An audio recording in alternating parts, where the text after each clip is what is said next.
అందరికీ నమస్కారం. ఈరోజు కథ మలుపు తిరిగిన జీవితం పార్ట్ 11. ఇక కథలోకి వెళితే లావణ్య వచ్చిన తర్వాత విశాల్ ప్రవర్తిస్తున్న తీరు ఆమెను మరింత అయోమయంలో పడేలా చేస్తుంది. అలాగని వాళ్ళ బావని తక్కువగా ఊహించుకోవడానికి శ్రావణి మనసు ఒప్పుకోవడం లేదు. ఏదో చిన్న సందిగ్ధంలో ఉండిపోతుంది శ్రావణి ఆలోచనతోనే స్టడీ టేబుల్ పైన నిద్రలోకి జారుకుంటుంది.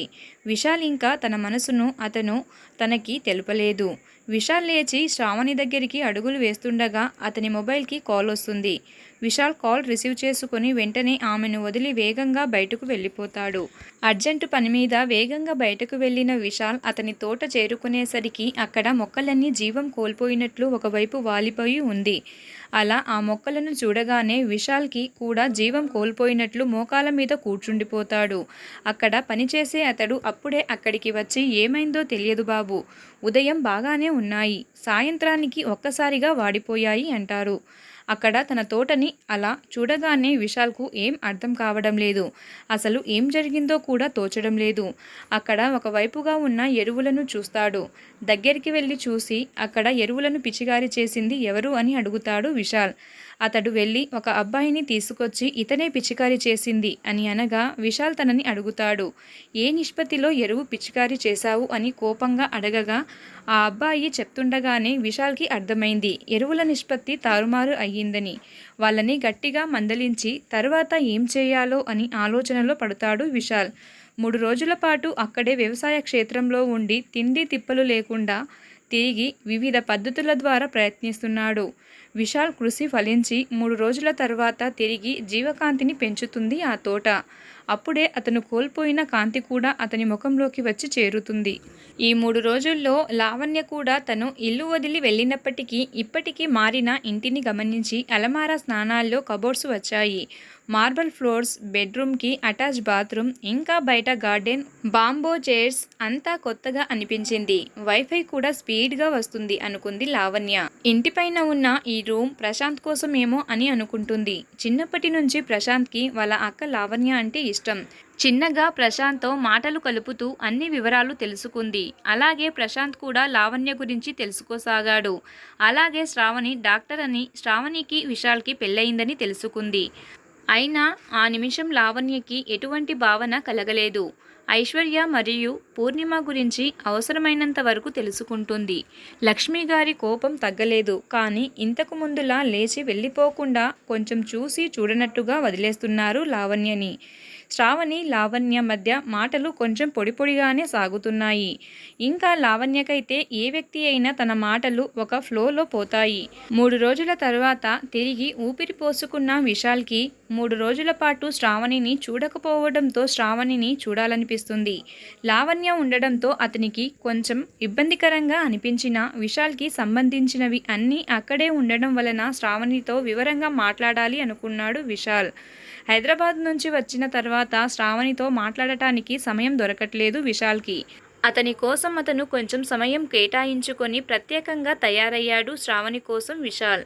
అప్పుడే 3 రోజుల పాటు అత్తారింట్లో ఉన్న శ్రీరామ్ వస్తాడు అక్కడికి.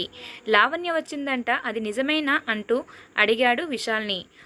అవును అన్నాడు విశాల్.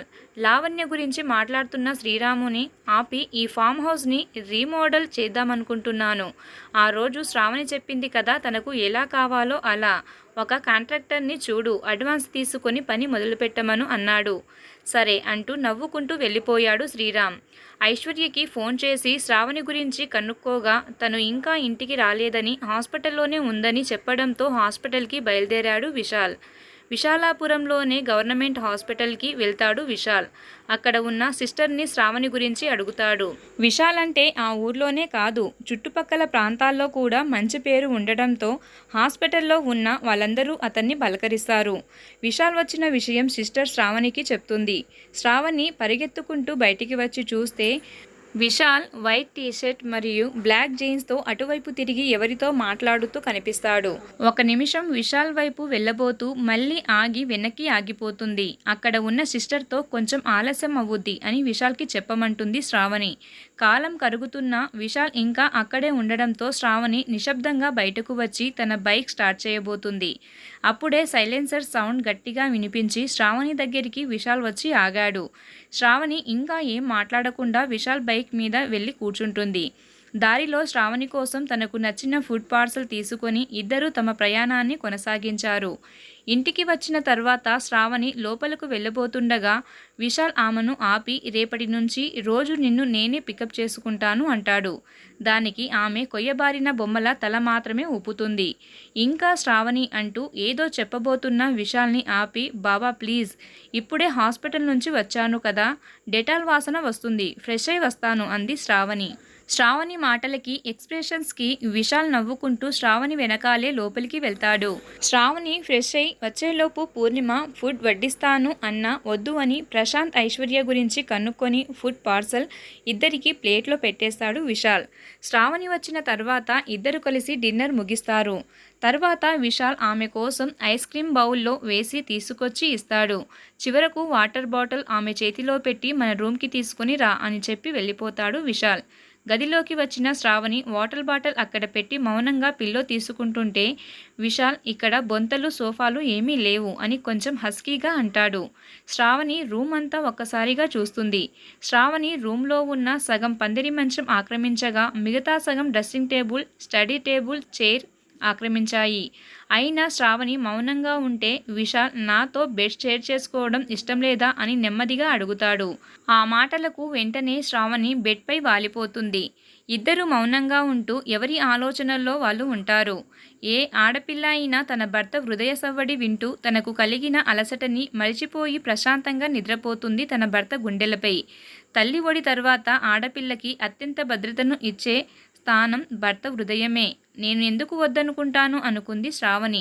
కానీ నేను ఎప్పటికీ ఇలా నీ పక్కనే ఉంటాను కదా అనుకుంటూ బెంగపడుతూ నిద్రలోకి జారుకుంది శ్రావణి.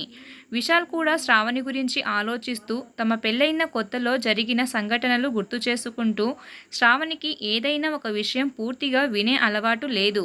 సగం వింటుంది, అంతలో ఏం అర్థం చేసుకుంటుందో గాని దాని గురించి ఎంత ఆలోచిస్తుందో అర్థం కావట్లేదు అనుకొని ఇప్పుడిప్పుడే బలపడుతున్న తమ బంధాన్ని బలహీనపరచడం ఇష్టం లేక శ్రావణితో మాటలతో కాక చేతలతో చేసి చూపియాలి అని విశాల్ అనుకున్నాడు. మరుసటి రోజు తెల్లవారగానే బయట నుంచి వినిపిస్తున్న నవ్వులకి మాటలకి నిద్రలేస్తుంది లావణ్య. కిటికీ వైపు వెళ్ళి చూస్తుంది. అక్కడ ఉన్న చిన్న గార్డెన్లో బెంచ్ పైన కూర్చొని మాట్లాడుకుంటున్నారు శ్రావణి, విశాల్, ప్రశాంత్, ఐశ్వర్య. ఒకవైపు చల్లగాలి తిరుగుతుంటే ఇంకోవైపు ఉదయపు వెచ్చని సూర్యకిరణాలు వాళ్ళ మీద పడి బంగారు వర్ణంలో మెరిసిపోతున్నారు అందరూ. అప్పుడే పూర్ణిమ కాఫీ తీసుకొచ్చి ఇచ్చింది వాళ్ళందరికీ. చల్లగాలికి తట్టుకోలేక అందరూ ఆ కాఫీ కప్ని రెండు చేతుల్లో పట్టుకొని కొంచెం కొంచెం సిప్ చేయసాగారు. గత రోజు జరిగిన వాళ్ళ అనుభవాలను పంచుకుంటున్నారు. మధ్య మధ్యలో వాళ్లకు జరిగిన ఫన్నీ ఇన్సిడెంట్లు చెప్పుకుంటూ జోక్స్ చేసుకుంటున్నారు. ఆ ప్రయత్నంలో లావణ్యకి తన లైఫ్ గుర్తొచ్చింది. ఉరుకులు పరుగుల మీద హడావిడిగా ఉండేది. ఇంకా కాఫీ అనగా తనకు గుర్తొచ్చింది కాఫీ షాప్స్, అక్కడ జరిగే క్లయింట్స్ మీటింగ్, ఆఫీస్, కాఫీ అంటే రూమర్ స్ప్రెడ్ చేయడం, ఇవే గుర్తొచ్చాయి లావణ్యకి. ఇంకా శివ అనుకుంటే మొదట్లో ఒక టాపిక్తో మొదలయ్యి తమ కన్వర్షన్ వరకు వచ్చేటప్పటికి ఆఫీస్ విషయాలు పైకి లేదా ఈగో క్లాస్తో ముగిసేది అనుకుంది లావణ్య. శ్రావణికి సైడ్ యాంగిల్లో కూర్చొని తనని చూస్తున్నాడు విశాల్. ఆ కాఫీ కప్ని రెండు చేతుల మధ్యలో పట్టుకుని చలి కాచుకుంటూ ఉంది. ప్రశాంతంగా తన భర్త పక్కన నిద్రపోయిందేమో. ఆ ప్రశాంతత ఆమె ముఖంలో కనిపిస్తూ కొత్తగా కనిపించింది విశాల్కి శ్రావణి. అమ్మాయిలు నిద్రలేచేటప్పుడు కూడా ఇంత అందంగా ఉంటారా అనుకున్నాడు విశాల్. అప్పుడే ప్రశాంత్, బావా రాత్రి మీరేమో ఐస్ క్రీమ్ తెచ్చుకొని మమ్మల్ని అడగలేదు అంటూ విశాల్తో మాట్లాడుతున్నాడు. అయినా విశాల్ చూపు మాత్రం మారలేదు. ఐశ్వర్య చిన్నగా దగ్గి అన్నయ్య అని కలగజేసింది. దొరికిపోయాను అనుకున్నాడు విశాల్. విశాల్ చూపుల్ని ఐశ్వర్య మాత్రమే కాకుండా లావణ్య కూడా గమనించింది. అంతేకాకుండా రాత్రి కూడా విశాల్ ప్రవర్తనను చూసింది లావణ్య. ఆమె జీవితంలో ఏదో మిస్ అయ్యాను అని భావన కలుగుతుంటే ఆలోచనలో ఉండిపోతుంది లావణ్య. తర్వాత ఐశ్వర్యకి పెళ్లి చేద్దాం అనుకుంటున్నాను. 2 monthsలో తన చదువు పూర్తయిపోతుంది కదా అన్నాడు విశాల్. ఒక్కసారిగా గొంతులో పచ్చి వెలక్కాయ పడినట్లు అయ్యింది ప్రశాంత్కి. అబ్బాయిని కూడా చూడమని చెప్పాను అన్నాడు విశాల్. మరి ఐశ్వర్య ఏమంటుందో అని ప్రశాంత్ అడిగితే, అది తెలుసుకుందామని నీతో మాట్లాడుతున్నాను. తనకు ఎలాంటి అబ్బాయి కావాలో తన మనసులో ఎవరైనా ఉన్నారా అని నువ్వే తెలుసుకోవాలి ప్రశాంత్. తను నీతో చాలా చనువుగా ఉంటుంది కదా అన్నాడు విశాల్. అమ్మని బావా, నేనింకా ఆలస్యం చేస్తే ఐశ్వర్య పెళ్లిలో నా చేత ఇస్తరాకులు ఎత్తించేలా ఉన్నాం అనుకున్నాడు ప్రశాంత్.